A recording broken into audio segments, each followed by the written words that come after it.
अब बुलेटिन विस्तार से। मंत्री केटीआर दिल्ली का दौरा पूरा कर हैदराबाद के लिए रवाना हो गए हैं। वह सांसद रंजीत रेड्डी और प्रभाकर रेड्डी के साथ लौटे। इससे पहले उन्होंने 3 केंद्रीय मंत्रियों के साथ बैठक की। रक्षा मंत्री राजनाथ सिंह, केंद्रीय शहरी विकास मंत्री हरदीप सिंह पुरी और केंद्रीय वाणिज्य मंत्री पीयूष गोयल ने राज्य से जुड़े विभिन्न मुद्दों पर चर्चा की। हरदीप सिंह ने पुरी से मेट्रो के दूसरे चरण की अनुमति देने और शहर में स्काईवे और फ्लाईओवर बनाने में सहयोग कराने का कहा। मालूम हो कि गृह मंत्री अमित शाह के साथ आखिरी बैठक आखिरी वक्त में रद्द कर दी गई थी।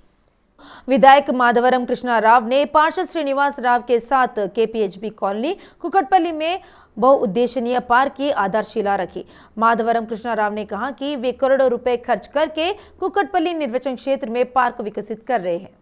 बताया गया कि पिछले शासक के शासनकाल में हाउसिंग बोर्ड ने कॉलोनी की 2.35 एकड़ जमीन बेचने की कोशिश की थी और उस दिन कोर्ट का उपयोग सार्वजनिक प्रयोजन के लिए करने का निर्णय लिया था। उन्होंने कहा कि प्रहरी को 10 करोड़ रुपए की लागत से पूरा कर 9.30 करोड़ की दूसरी किस्त के साथ 1 साल के भीतर पार्क उपलब्ध करा दिया जाएगा। उन्होंने कहा कि प्रदेश का पहला महिला पार्क भी इसी प्रमंडल में स्थापित किया गया है।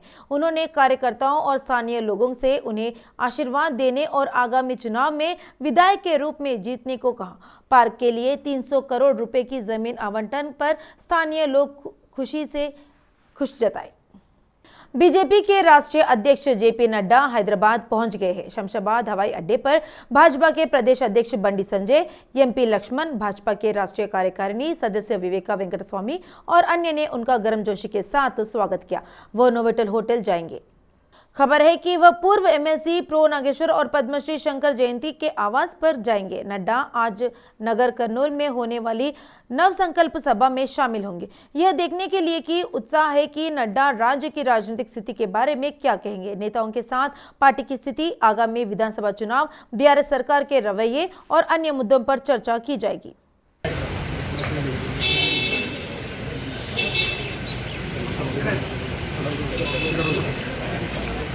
चुनाव आयोग ने परोक्ष रूप से तेलंगाना विधानसभा चुनाव कराने का संकेत दे दिया है।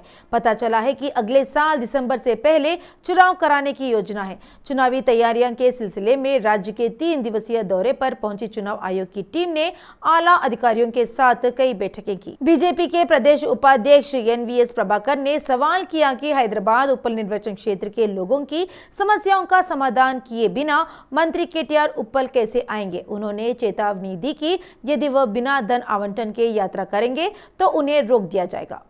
केटीआर की यात्रा के मद्देनजर उपल बंद का आह्वान किया।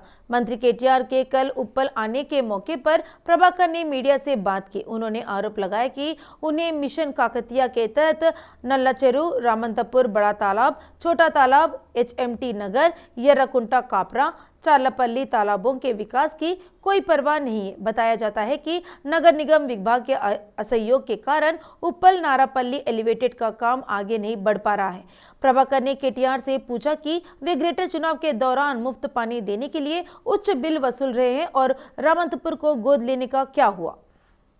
टीपीसीसी अध्यक्ष रेवंत रेड्डी ने आलोचना की है कि केटीआर दिल्ली में ऐसे घूम रहे हैं जैसे केसीआर की कुर्सी हिल रही हो।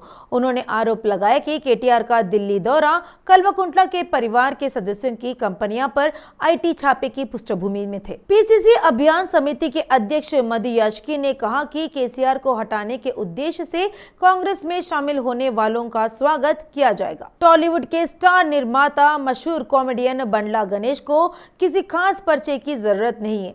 मालूम हो कि पावर स्टार पवन कल्याण के साथ फिल्म गब्बर सिंह ने इंडस्ट्री को हिलाकर रख दिया था।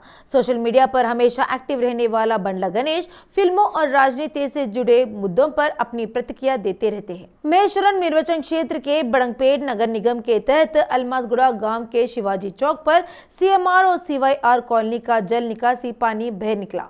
कॉलोनी वासियों ने स्थानीय पार्षद के साथ मिलकर पानी निकासी को बंद कराया। उन्होंने कहा कि बारिश के कारण ड्रेनेज आउटलेट का काम शुरू नहीं होने पर कॉलोनी वासी बड़े पैमाने पर विरोध प्रदर्शन करेंगे। उन्होंने यह भी चेतावनी दी कि ऊपर से आने वाले जल निकासी का उनकी कॉलोनियों से कोई लेना देना नहीं है। उन्होंने मांग की कि आने वाली बारिश के लिए आउटलेट का काम जल्द शुरू किया जाएगा। इस कार्यक्रम में सीवाईआर, सीएमआर के कॉलोनी निवासियों, भाजयुमो राज्य कार्यकारी समिति के सदस्य, रामिडी स्वर्णकर्ण रेड्डी, स्थानीय नगर सेवक रामिडी माधुरी, वीरकर्ण रेड्डी और अन्य ने भाग लिया। हैदराबाद के चिंतल में एक मकान मालिक की कोशिश नाकाम हो गई। जब उन्होंने अपने घर को चौकी से ऊपर उठाने की कोशिश की तो चौकी किनारे की ओर चला गया और इमारत लगभग अगले दरवाजे पर झुक गई। इससे उस बिल्डिंग में मौजूद लोग घबराकर बाहर भाग गए। स्थानीय लोगों की सूचना पर वहां पहुंचे जीएचएमसी अधिकारियों ने इमारत का निरीक्षण किया और इसे गिराने का फैसला किया। मानसून में बाढ़ के खतरे से बचने की मालिक की कोशिश विफल हो गई और घर को पूरी तरह से ध्वस्त करना पड़ रहा है। चिंतल के नागेश्वर राव ने 25 साल से भी कम समय पहले श्रीनिवास नगर में एक घर बनाया था। समय के साथ घर के सामने सड़क की ऊंचाई बढ़ गई है। बरसात के बाढ़ का पानी घर में घुस रहा है। नागेश्वर राव ने इस साल बाढ़ के पानी को घर में घुसने से रोकने के लिए उपाय किए। उन्होंने अपने घर की ऊंचाई बढ़ाने का फैसला किया। उन्होंने यह काम विजयवाड़ा के एक ठेकेदार को सौंपा। काम भी शुरू हो गया था। उन्होंने हाइड्रोलिक जॉकी से घर को धीरे धीरे उठाना शुरू किया। इसी क्रम में जॉकी इस तरफ हट गया और घर बगल की बिल्डिंग पर झुक गया। G+2 सिस्टम से बनी पूरी बिल्डिंग साइड की बिल्डिंग पर झुक गई और कॉलोनी में अफरा तफरी मच गई। अगली इमारत में रहने वाले लोग डर के मारे बाहर भाग गए। स्थानीय लोगों की सूचना पर जीएचएमसी के अधिकारी श्रीनिवास नगर पहुंचे और नागेश्वर राव के घर का निरीक्षण किया। अधिकारियों ने बताया कि यह घटना तब हुई जब घर की ऊंचाई बढ़ाते समय चौकी एक तरफ हो गया। पुलिस ने बिना अनुमति के मरम्मत कार्य करने के आरोप में नागेश्वर राव के खिलाफ मामला दर्ज किया। दूसरी ओर जीएचएमसी अधिकारियों ने नागेश्वर राव के घर को ध्वस्त करने का फैसला किया। रविवार शाम तक उसका मकान जमींदोज कर दिया जाएगा। हालांकि विशेषज्ञों का कहना है कि अगर उन्हें एक और मौका दिया जाए तो वे इमारत को ठीक करा देंगे। हैदराबाद में कल रात हुई बारिश से निचले इलाकों में पानी भर गया है। पंजागुट्टा, सोमाजीगुड़ा, अमीरपेट, मूसापेट, कुकटपल्ली, कुतबुलापुर, निमियापुर, गच्चीबौली, माधापुर जैसे इलाकों में नालियां ओवरफ्लो हो रही है। कुछ जगहों पर पेड़ टूट गए। वर्तमान पोल गिरे हुए हैं। कुछ स्थानों पर पुरानी इमारतें ढह गई है।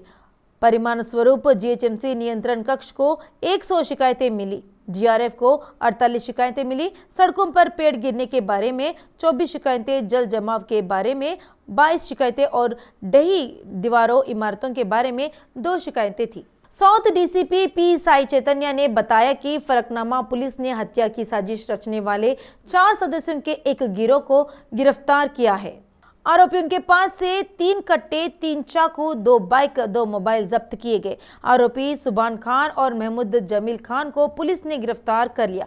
पुलिस ने बताया कि 3 अन्य आरोपी फरार है। इस कार्यक्रम में एसीपी फरकनामा जहांगीर, राघवेंद्र, एमडी अकबर शरीफ और अन्य ने भाग लिया। मौसम विभाग के अधिकारियों ने कहा है कि तेलंगाना राज्य में अगले 2 दिनों तक भारी बारिश होगी। उत्तरी तेलंगाना के 8 जिलों में भारी बारिश का अनुमान है। आसिफाबाद, मंचिर्याला, निर्मल, करीमनगर, पेद्दपल्ली, मुलुगु और भूपालपल्ली जिलों में भारी बारिश होने की संभावना है। मुख्यमंत्री के चंद्रशेखर राव ने हाल ही में रंगारेड्डी जिले के शंकरपल्ली मंडल के कोंडाकल में भारत की सबसे बड़ी निजी कोच फैक्ट्री मेधा रेल कोच फैक्ट्री का उद्घाटन किया।